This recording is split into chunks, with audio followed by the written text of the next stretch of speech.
ভাইজান, আপনাদের ঘরে চিনি আছে? আমার 1 কাপ চিনি দিবেন? আরে ভাবি, চিনি আজকেই শেষ হয়ে গেছে। মধু আছে, মধু দিয়ে দেই। না ভাইজান, মধু খাই না। মধু তো মৌমাছির মুখ থেকে বের হয়, তাই। ও আচ্ছা, এর জন্যই আপনারে প্রতিদিন ডিম খাইতে দেখি। কিছু করলেও রাগ হও, না করলেও রাগ হও। তোমার রাগ ভাঙাবো কেমনে বলো তো? তুমি বাইরে যা খুশি তাই করে আসো, কোনো সমস্যা নাই। বউর হাত ধরে মাপ চাইলে তখন আর বউর রাগ থাকে না। আচ্ছা ঠিক আছে। এখন আবার কোথায় যাচ্ছো? পাশের বাড়ির ভাবির সাথে কিছু কইরে আসি, তারপর মাপ চাই। ঢাকের তালে।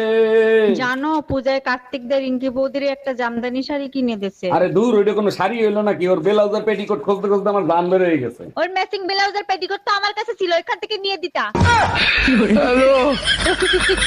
মুরব্বি মুরব্বি,